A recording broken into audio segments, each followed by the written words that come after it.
नमस्ते दोस्तों, आज हम शुरू कर रहे हैं रॉबर्ट ग्रीन की द 48 लॉज ऑफ पावर का कहानी नुमा ऑडियो बुक स्टाइल पुनर्कथन।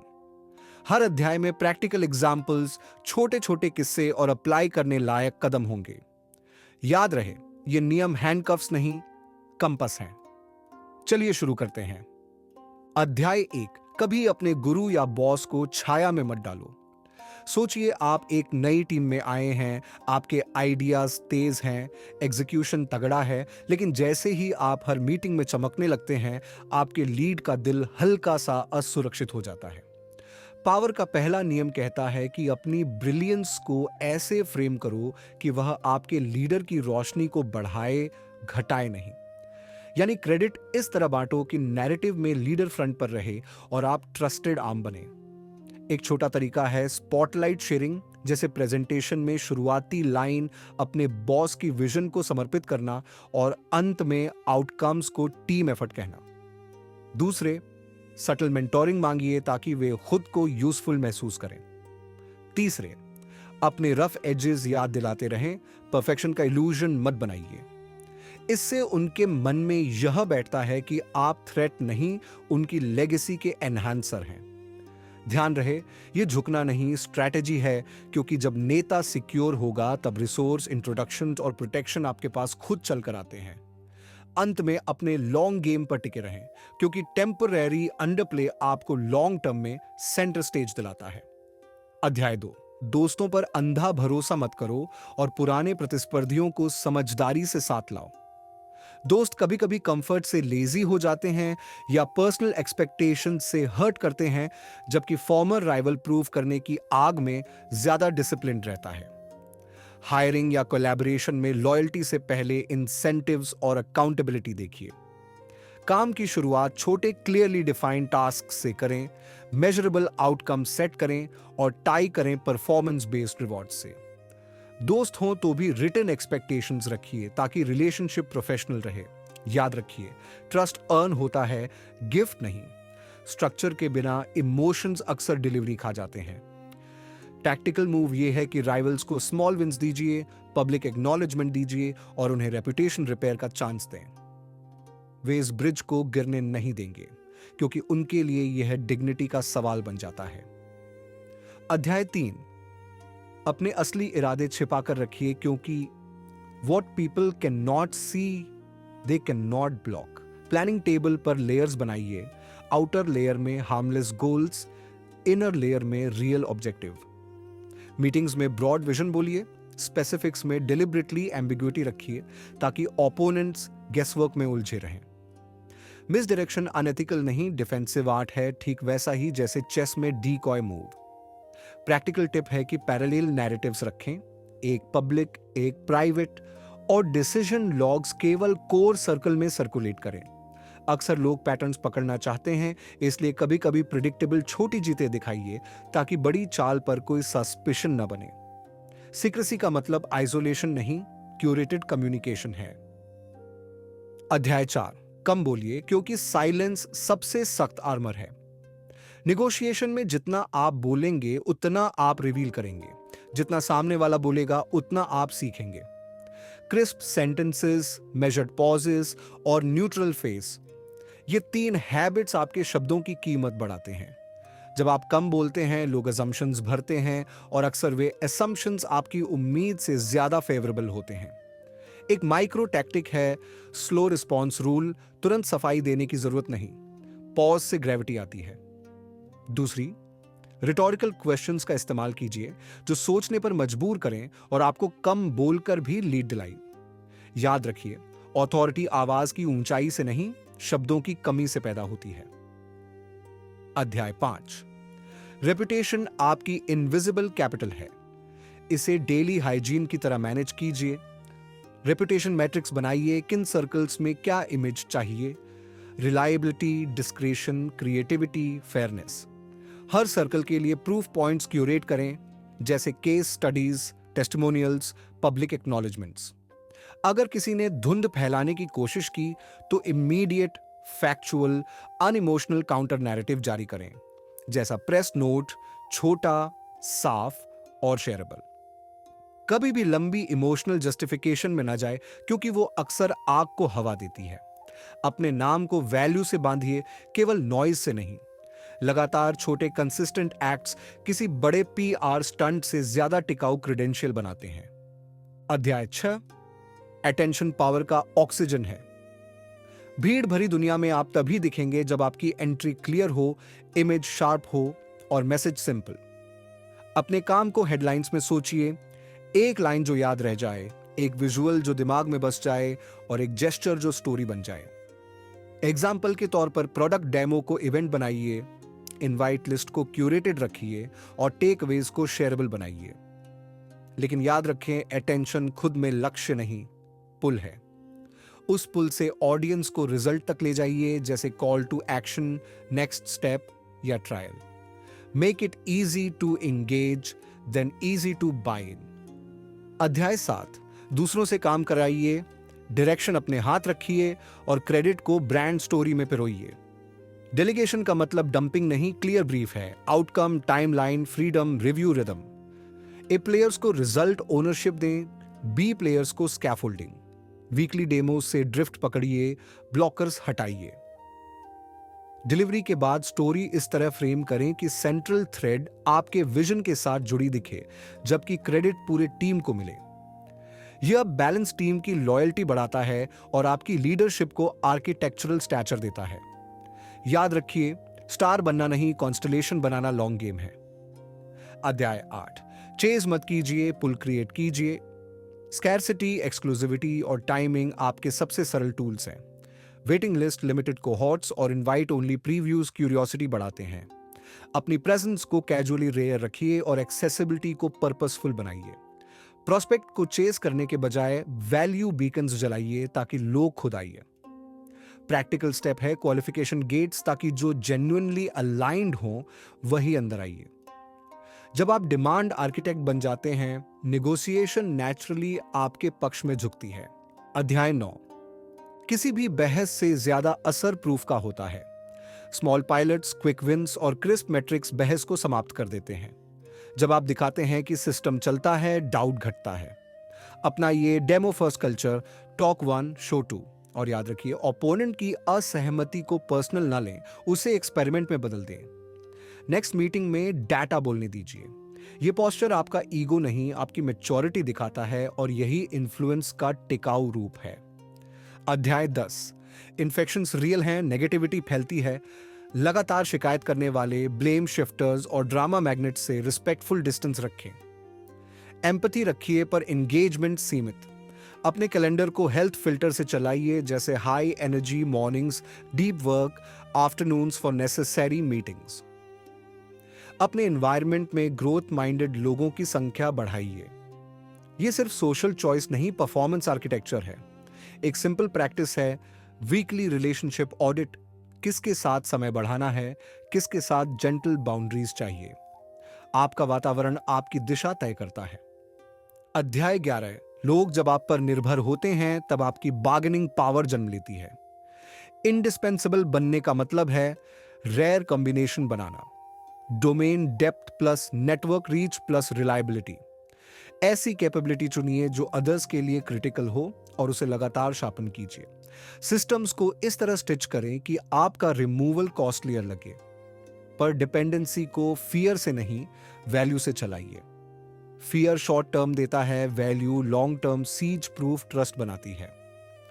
एक एथिकल लाइन तय रखिए ताकि इन्फ्लुएंस रिस्पेक्ट से जुड़ा रहे। अध्याय 12, सेलेक्टिव ऑनेस्टी और टाइमली जेनरोसिटी गार्ड गिरा देती है।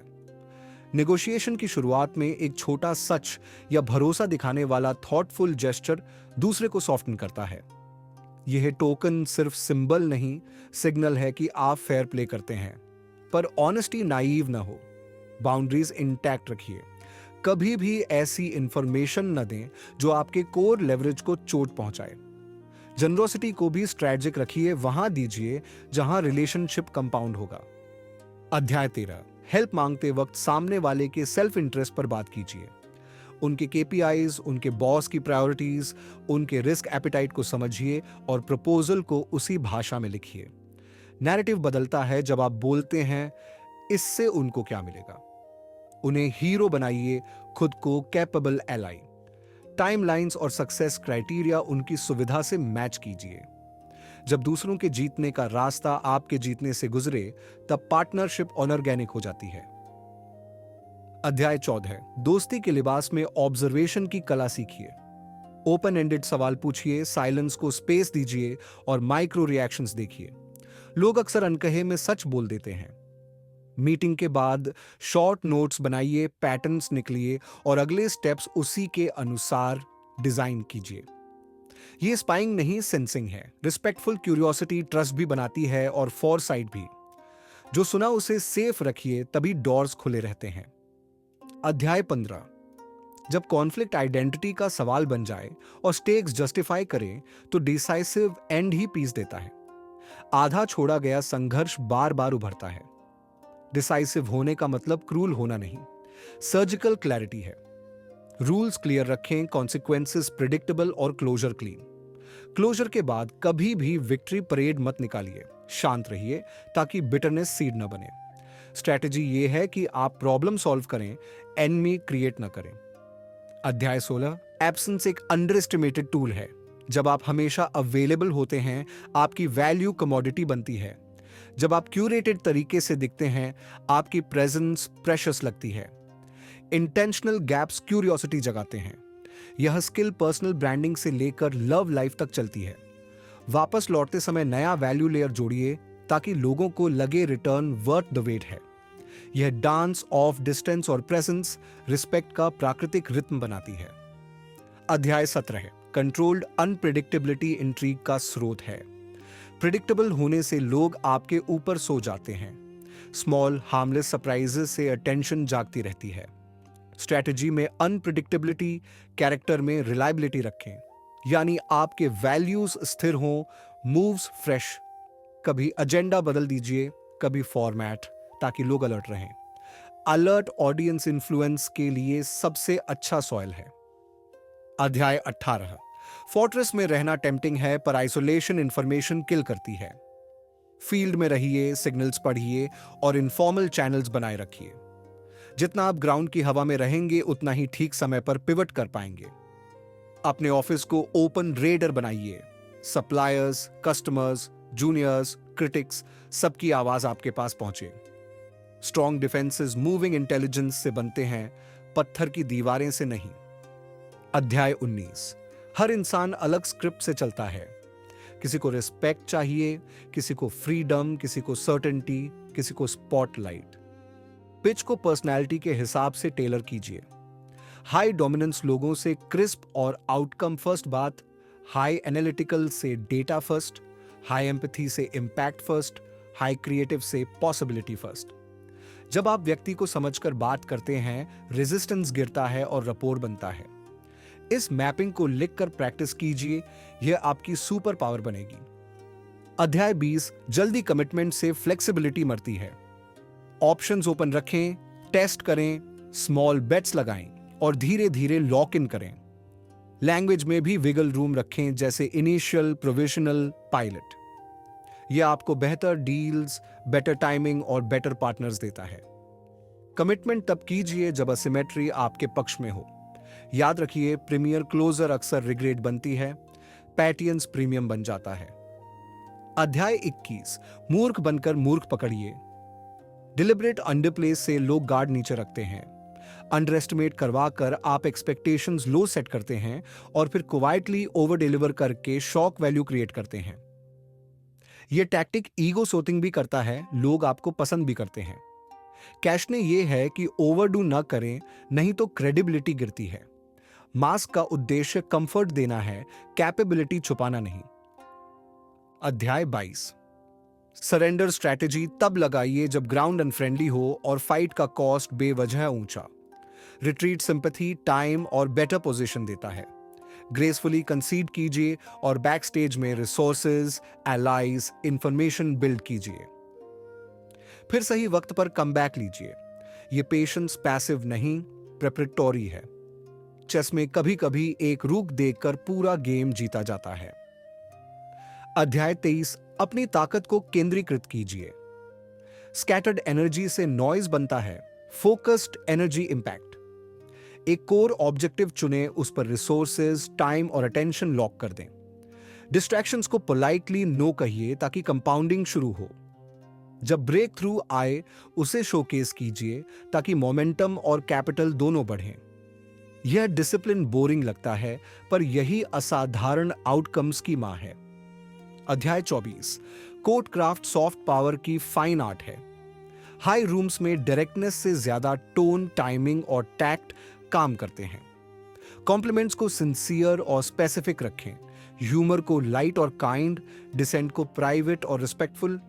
प्रोटोकॉल का ध्यान रखिए, सीटिंग से लेकर स्पीकिंग ऑर्डर तक। लोगों के नाम, उनकी विंस और उनकी वरीज याद रखिए। ये पॉलिटिक्स नहीं, हाई कॉन्टेक्स्ट एम्पैथी है। इससे आप हर रूम में वेलकम होते हैं। अध्याय 25, अपने आप को बार बार रीइन्वेंट कीजिए। हर फेज में नई पैकेजिंग, नया प्रॉमिस, नया पेस। जो लोग खुद को अपडेट नहीं करते वे धीरे धीरे रेलेवेंट नहीं रहते। रीइन्वेंशन के लिए सीखते रहना, फीडबैक को गोल्ड मानना और पुराने शेल्स छोड़ना जरूरी है। एक पर्सनल रोड मैप बनाइए। 6 महीने में कौन सा स्किल, कौन सा story upgrade. Visible shifts credibility बढ़ाते हैं क्योंकि लोग ग्रोथ को रिस्पेक्ट करते हैं। अध्याय 26, हाथ साफ रखिए। मुश्किल काम प्रॉक्साइज से कराइए, पर अकाउंटेबिलिटी फ्रेमवर्क साफ हो। टफ कॉल्स लेते समय प्रोसेस और प्रिंसिपल डॉक्यूमेंटेड रखें।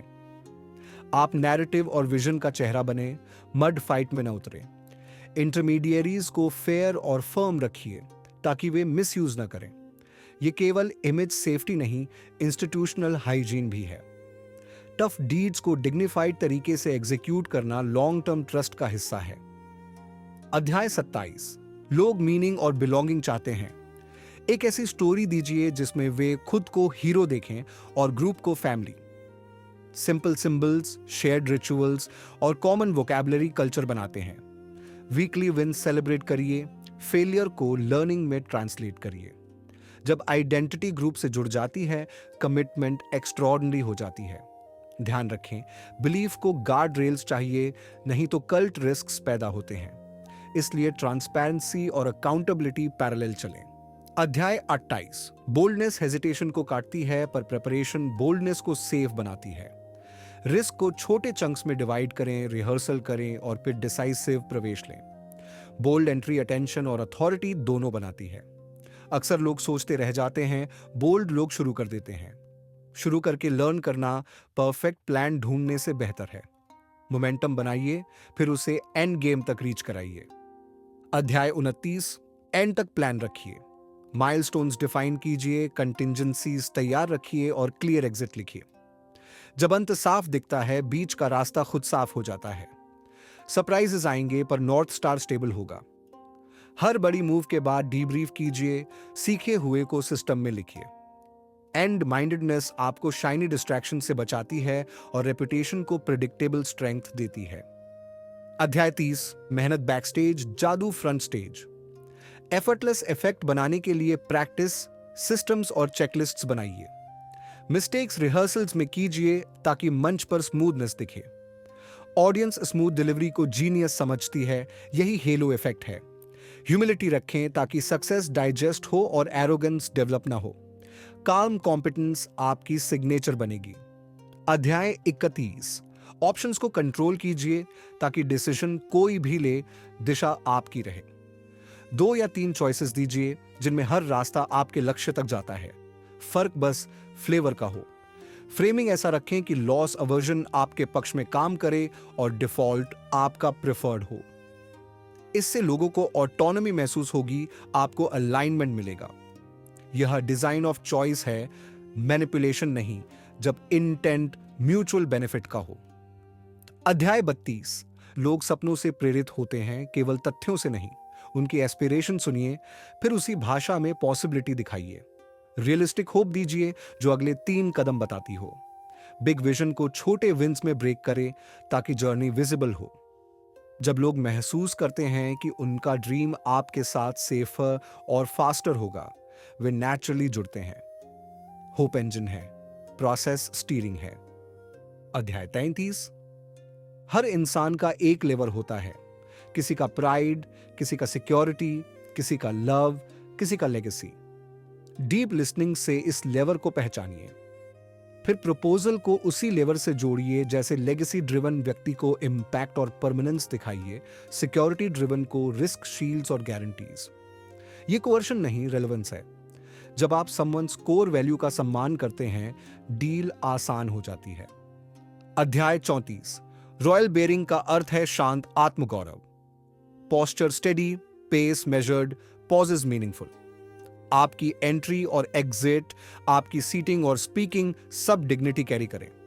आप जितने कंपोज्ड होंगे उतने ही लोग आपकी बात वेट से सुनेंगे।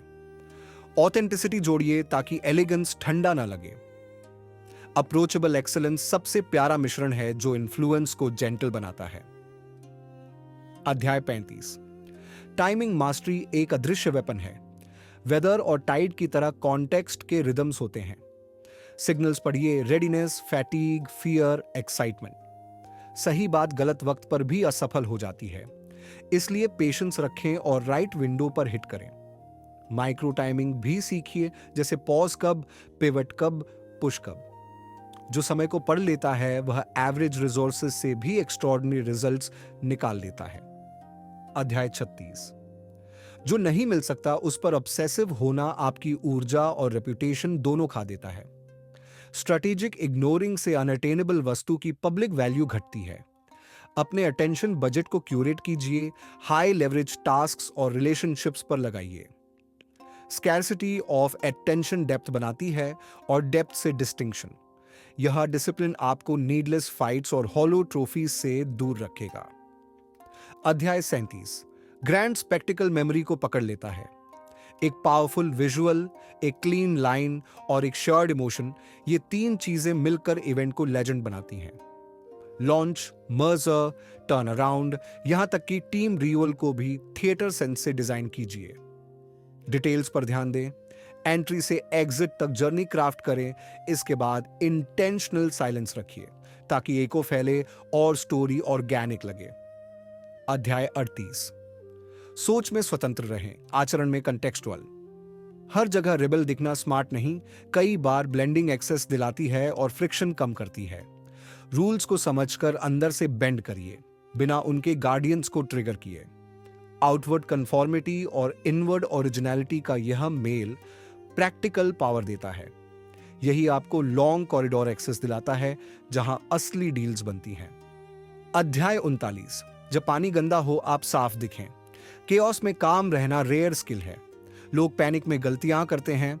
आप स्ट्रक्चर दें, नेक्स्ट स्टेप्स दें और कंपैशनेट अथॉरिटी दिखाइए। क्राइसिस लॉग्स रखें, डिब्रीफ करें और प्लेबुक्स बनाइए। हर क्राइसिस आपके इन्फ्लुएंस बैंक में जमा बन सकती है अगर आप दूसरों के लिए स्टेबिलिटी का प्रतीक बने। अध्याय 40। फ्री अक्सर सबसे महंगा पड़ता है। Hidden costs, dependencies, poor quality, ये सब फ्रीबीज के शैडो हैं। पे करके आप ओनरशिप, रिस्पेक्ट और कंट्रोल खरीदते हैं। ये पर्सनल ब्रांड के लिए भी सच है। अपनी ग्रोथ में इन्वेस्ट करिए, शॉर्टकट से नहीं। फेयर एक्सचेंजेस ट्रस्ट बनाते हैं। जिस डील में दोनों जीतते हैं वही टिकती है। अध्याय 41। किसी लेजेंड की छाया में खड़े रहना आसान है, पर आपकी पहचान वहीं घुल जाती है। अपनी सिग्नेचर बनाइए, new angle, new method, new language. दूसरों की नकल आपको वैलिडेशन दे सकती है, डिस्टिंक्शन नहीं। रिस्क लेकर अपना लेन बनाइए। लोग ऑथेंटिसिटी को सूंघ लेते हैं और वही लॉन्ग टर्म लॉयल्टी का आधार है। अध्याय 42। सिस्टम के सेंटर को बदलिए, पेरिफेरी अपने आप बदलेगी। हर नेटवर्क में की नोड्स होते हैं जो बिलीव्स, बिहेवियर और बेनिफिट्स नियंत्रित करते हैं। चेंज चाहिए तो इन नोड्स के साथ काम करिए, कभी रिप्लेस, कभी रिट्रेन, कभी रीफ्रेम। यह प्रिसाइज इंटरवेंशन एनर्जी बचाती है और इंपैक्ट बढ़ाती है। याद रखें, people follow people, not memos. अध्याय 43। दिमाग लॉजिक से मानता है, दिल इमोशन से चलता है। रिस्पेक्ट, रिकॉग्निशन और फेयरनेस तीनों मिलें तो ट्रस्ट बनता है। लोगों को सुनिए, पब्लिक में क्रेडिट दीजिए, प्राइवेट में सुधराइए और रूल सबके लिए समान रखिए। जब लोग सेफ और सीन महसूस करते हैं, वे नेचुरली अलाइन होते हैं। पर्सुएजन तब एफर्टलेस लगता है क्योंकि रेजिस्टेंस की जड़ें काट दी गई होती हैं। अध्याय 44। मिरर इफेक्ट से गार्ड गिरता है। सामने वाले की भाषा, टेम्पो और चिंता को रिफ्लेक्ट कीजिए। ये मिमिक्री नहीं, एम्पैथी का एक्सप्रेशन है। रिफ्लेक्शन कंफर्ट देता है, कंफर्ट ओपननेस और ओपननेस अग्रीमेंट। जब आप सटली मिरर करते हैं, फ्रिक्शन मेल्ट होती है और जॉइंट प्रॉब्लम सॉल्विंग शुरू होता है। यह नियोगेशन का सबसे जेंटल और शक्तिशाली उपकरण है। अध्याय 45। धीरे धीरे सुधार कीजिए, कॉन्टिन्यूटी का भ्रम बनाए रखिए। कल्पना कीजिए आप एक संस्था में आते हैं जहां सालों से लोग उसी तरह काम कर रहे हैं। अगर आप पहले ही हफ्ते कह दें कि अब से सब कुछ उल्टा होगा, तो लोग परिवर्तन को खतरे की तरह लेंगे। डर से रेजिस्टेंस पैदा होता है और रेजिस्टेंस से सबटाज। इसलिए सुधार को नदी की तरह बहाइए, बाढ़ की तरह नहीं। पहले भाषा बदलिए, फिर व्यवहार। पहले एक छोटी वर्कफ्लो, फिर एक विभाग। पहले पायलट, फिर पॉलिसी। लोगों को फेमिलियर एंकर्स दीजिए, पुराने नाम, पुराने चेहरे या पुरानी परंपराएं, ताकि उन्हें लगे कि नया रास्ता उसी पुल से होकर जाता है जिसे वे पहले से जानते हैं। चेंज की कहानी को चैप्टर वाइज सुनाइए। आज हम सिर्फ हैंडओवर साफ करेंगे। अगले महीने फाइल नेमिंग स्टैंडर्ड आएगा, उसके अगले क्वार्टर में रिव्यू रिथम सेट होगा। हर छोटे बदलाव के साथ विजिबल बेनिफिट दिखाइए। समय बचा, एरर कम हुआ, स्ट्रेस घटा, क्लाइंट खुश। जब लाभ आंखों से दिखता है तो लोग बदलाव को अपना लेने लगते हैं। याद रखिए, अचानक ओवरहॉल अक्सर ईगो क्लैश को जन्म देता है। जो लोग पुराने सिस्टम के साथ जुड़े थे, उन्हें लगेगा कि उनकी सालों की मेहनत को आपने अमान्य कर दिया। इसके स्थान पर उन्हें कंट्रीब्यूटर बनाइए। उनसे पूछिए कि पुराने में सबसे अच्छी 3 चीजें कौन सी थीं जिन्हें हमें बचाए रखना चाहिए, और फिर पूछिए कि सबसे कठिन 2 बॉटलनेक्स कौन से हैं जिन्हें हमें हटाना चाहिए। यह प्रश्न भाषा ही कंसेंसस बनाती है। कुछ लोग फिर भी विरोध करेंगे। उनके साथ प्राइवेट में बात करिए, पब्लिक में नहीं। उन्हें रोल्स दीजिए जो नए सिस्टम में अर्थपूर्ण हो, ताकि वे खुद को विनर महसूस करें, लूजर नहीं। याद रखिए, चेंज मैनेजमेंट केवल प्रोसेस नहीं, साइकोलॉजी है। लोग तथ्य से कम, कथा से ज्यादा चलते हैं। एक कहानी याद रखें। एक नए डायरेक्टर ने आते ही डिपार्टमेंट का विजन नहीं बदला। उन्होंने सिर्फ वीकली स्टैंड अप शुरू किया, टाइम बॉक्स किया और बोर्ड पर 3 कॉलम बनाए। To do, doing, done. 3 महीने में सबको साफ दिखने लगा कि कहां टाइम लीक हो रहा है। फिर उन्होंने क्वाइटली रिव्यू टेम्पलेट जोड़ा, फिर क्वार्टरली डेमो डे और आखिर में मैट्रिक्स। 1 साल में सब कह रहे थे, हम तो हमेशा से ऐसे ही काम करते थे। यही है कॉन्टिन्यूटी का इल्यूजन। जब लोग बदलाव को अपने इतिहास का हिस्सा देख लेते हैं, तो परिवर्तन स्थायी हो जाता है। और यहीं से अगली जरूरत जन्म लेती है, ह्यूमननेस के साथ एक्सेलेंस, ताकि बदलाव ठंडा नहीं, करीब लगे। अध्याय 46। परफेक्ट दिखना दूरी बना देता है। इंसानियत की हल्की गर्माहट भरोसा बनाती है। हाई स्टैंडर्ड्स रखिए, मगर फ्लॉलेस मास्क नहीं। लोग उन नेताओं के साथ जुड़ते हैं जो स्ट्रॉन्ग हैं पर स्टोन नहीं। अपनी जर्नी के छोटे छोटे लेसन शेयर कीजिए। कहां आप अटके, किस मेंटर ने क्या सिखाया, किस गलती से कौन सा सिस्टम बना। वल्नरेबिलिटी का अर्थ ओवर शेयरिंग नहीं, इसका अर्थ है क्यूरेटेड ऑनेस्टी, जो दूसरे को भी सिखा दे कि गलतियां सीखने की कीमत होती है, शर्म की नहीं। जब आप कह देते हैं कि इस डिसीजन में हम लेट हो गए थे, इसलिए अब हमने एस्केलेशन रूल लिखा है, तब आपकी क्रेडिबिलिटी गिरती नहीं, बढ़ती है। लोग समझते हैं कि आप अकाउंटेबिलिटी के साथ इवॉल्व करते हैं। यह भी सच है कि कुछ मंचों पर बहुत सॉफ्टनेस आपको हल्का दिखा सकती है। वहां आपकी ह्यूमननेस स्ट्रक्चर के साथ दिखनी चाहिए। मतलब, आप एडमिट करते हैं कि डिले हुआ और साथ में बताते हैं कि आगे से 3 चेक्स कैसे काम करेंगे। वार्मथ और फर्मनेस की यह जोड़ी सबसे प्रभावी है। आप अप्रोचेबल लगते हैं, पर सीमा भी होती है। आप सुनते हैं पर डिसाइड भी करते हैं। आप सेलिब्रेट करते हैं पर स्टैंडर्ड्स नहीं गिरने देते। यह बैलेंस प्रैक्टिस से आता है, टोन, टेम्पो और टाइमिंग की प्रैक्टिस। जैसे मीटिंग में जब आप किसी का अच्छा काम एक्नॉलेज करते हैं, तो तुरंत उसके अंदर छिपे सिस्टम को भी नाम दें। यह सिर्फ प्रतिभा नहीं, आपके प्रीप चेकलिस्ट का असर है। तब लोग समझते हैं कि प्राइस विम्शिकल नहीं, प्रिडिक्टेबल है, और प्रिडिक्टेबिलिटी ट्रस्ट को जन्म देती है। एक और एंगल समझिए, परफेक्शन का मुखौटा ईर्ष्या को बुलाता है। छोटी ह्यूमननेस ईर्ष्या को एडमिरेशन में बदल देती है। आप जितना ज्यादा अनटचेबल दिखेंगे, उतना ही लोगों का मन डर और दूरी में फंसेगा। जब आप कहते हैं पहले मुझे भी पब्लिक स्पीकिंग में दिक्कत थी, इसीलिए मैं रिहर्सल कार्ड्स रखता हूं, तो आप एस्पिरेशनल भी रहते हैं, रिलेटेबल भी। लोग उस राह पर चलना आसान समझते हैं जिसकी धूल आपकी चप्पलों पर दिखती हो। और जब लोग साथ चलने लगते हैं, तब अगला खतरा उठता है, जीत के बाद ओवरच। यहीं पर रुकने, सहेजने और सीमाएं तय करने की कला जरूरी हो जाती है। अध्याय 47। जीत के बाद कहां रुकना है, ये आप पहले से लिखिए, वरना मोमेंटम आपको अपनी दहलीज से बाहर धकेल देगा। बहुत से अभियान इसलिए नहीं हारते कि वे कमजोर थे, बल्कि इसलिए हारते हैं कि वे जीत के बाद भी मार्च करते रहे। विक्ट्री इंटॉक्सिकेशन एक रियल फिनोमिनन है। उत्साह जजमेंट पर भारी पड़ जाता है। इसलिए हर बड़े माइलस्टोन से पहले एक कंसोलिडेशन प्लान लिखिए। Post win cool down, systemisation, delegation, risk scan और मेजर्ड एक्सपेंशन। सक्सेस के तुरंत बाद 3 काम कीजिए। पहले डॉक्यूमेंटेशन, ताकि जो कुछ सही हुआ वह प्रोसेस में उतर जाए। फिर डिमोबिलाइजेशन, ताकि अति उत्साहित विस्तार से बचा जा सके। और फिर सेलिब्रेशन विद रिफ्लेक्शन, ताकि टीम समझे कि खुशी के साथ सीख भी जरूरी है। सिस्टम बनाइए जो जीत को टिकाऊ बनाते हैं। रन बुक्स, चेकमल, ओवनशिप मैप्स और सक्सेशन नोट्स। जीतते ही नए नए प्रोजेक्ट्स उठाने की इच्छा को सीमित कीजिए। पहले यह देखिए कि जो जीतता है वह बिना आपके भी चलता है या नहीं। अगर आपकी अनुपस्थिति में सिस्टम लड़खड़ाता है, तो अभी विस्तार नहीं, सुदृढ़ीकरण की जरूरत है। यह भी जांचिए कि किस लक फैक्टर ने मदद की थी। Market Tailwind, unusual client, competitor की चूक। उस भाग्य को स्किल में कैसे बदला जाए, इसका रोड मैप लिखिए।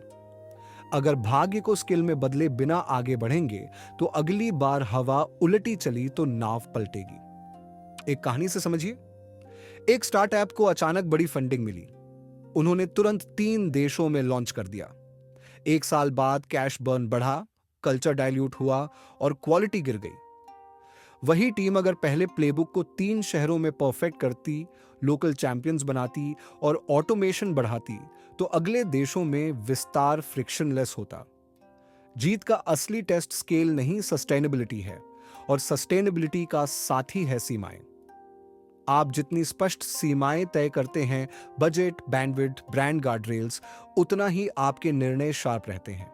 अब जब जीत स्थिर है और सीमाएं स्पष्ट हैं, तब आखिरी कला की जरूरत है रूप बदलने की, विदाउट लूजिंग द कोर, यानी पानी जैसा होना।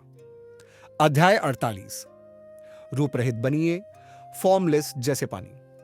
दुनिया बदलती रहती है, रिजिड आइडेंटिटीज टूट जाती हैं, फ्लूइड आइडेंटिटीज टिकती हैं। इसका अर्थ यह नहीं कि आपके वैल्यूज बदलते रहें। वैल्यूज एंकर हैं, method sail. Core steady, tactics adaptive. Context sensing को रोजमर्रा की आदत बनाइए। लोग क्या पूछ रहे हैं, किस पर समय लग रहा है, कहां फ्रिक्शन है, किस भाषा में बात असर करती है। हर क्वार्टर अपना छोटा सा मेटामॉर्फोसिस कीजिए, स्किल, सिस्टम, स्टोरी या सीनरी में। अगर मार्केट लॉन्ग फॉर्म चाहता है, तो आप डीप डाइव की आर्टिस्ट्री सीखिए। अगर बाइट साइज चाहिए, तो क्लैरिटी इन ब्रेविटी। एक ही तरकीब को हर जगह मत बजाइए। हर कमरे की अकूस्टिक्स अलग होती है, इसलिए इंस्ट्रूमेंट और टेम्पो बदलते रहें। फ्लूइडिटी की असली पहचान 2 क्षणों में दिखती है, जब चीजें आपके मुताबिक नहीं चल रही और जब बहुत अच्छी चल रही। पहली स्थिति में आप रेजिस्ट नहीं, रीरूट करते हैं। दूसरी में आप रेस्ट नहीं, रिफ्रेश करते हैं। फॉर्मलेस होने का एक प्रैक्टिकल वर्जन है मॉड्यूलर थिंकिंग। अपनी इनिशिएटिव्स को छोटे छोटे मॉड्यूल्स में तोड़िए, जिन्हें आप जोड़ घटा बदल बदल कर नया फॉर्मेट बना सकें। लोगों के साथ भी यही कीजिए।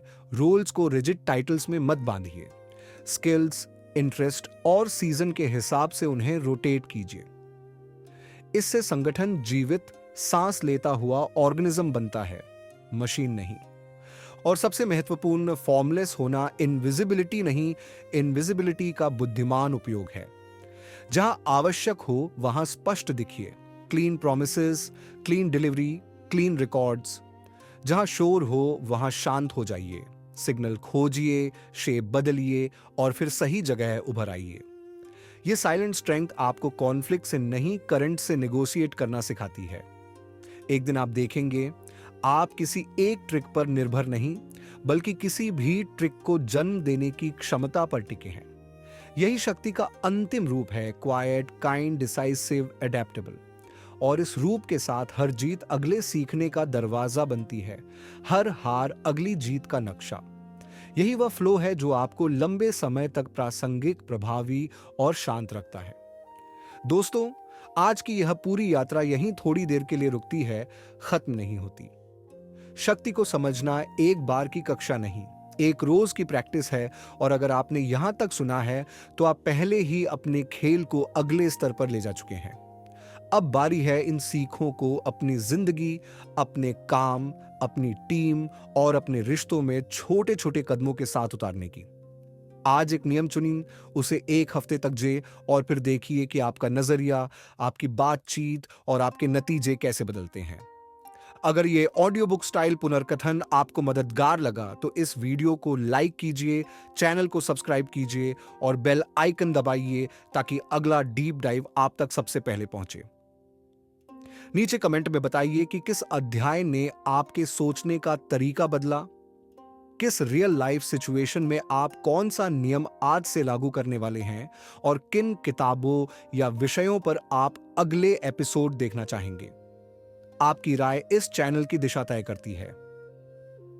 इस वीडियो को उस दोस्त या सहकर्मी के साथ साझा करें जिसके करियर या लीडरशिप सफर में यह सीख तात्कालिक फर्क ला सकती है।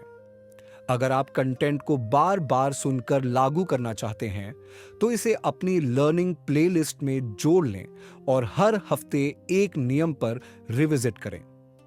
याद रखिए, इन नियमों का उद्देश्य किसी पर हावी होना नहीं, बल्कि खुद को संयमी, विवेकशील और प्रभावी बनाना है, ताकि आप कॉन्टेक्स्ट को समझकर सही समय पर सही कदम उठाएं। शक्ति का असली सौंदर्य तब दिखता है जब वह शोर नहीं करती, बस काम करती है। अगले एपिसोड में हम एक नई किताब को इसी कहानी भरे अंदाज में खोलेंगे। वहीं से शुरू करेंगे जहां आपकी जिज्ञासा हमें ले जाएगी। तब तक के लिए सीखते रहिए, लागू करते रहिए और शांत, सटीक तथा लचीले बने रहिए। मिलते हैं बहुत जल्द इसी चैनल पर।